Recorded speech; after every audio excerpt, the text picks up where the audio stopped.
Hey everyone, welcome back to DIY with Dewey. We're doing a little quick video. The taillights on this car, even with the engine off, the taillights stay on. This happens often with Infiniti G37s. So if you look under here, where your brake pedal is, there's a little switch. Let me turn on the flash. Okay, so this is the driver's side. You look at the brake pedal right here. Look underneath. Do you see this little hole right here?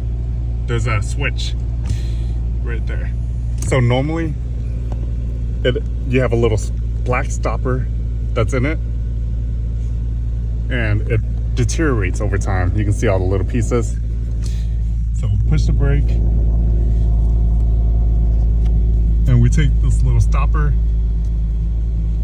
put it through that hole.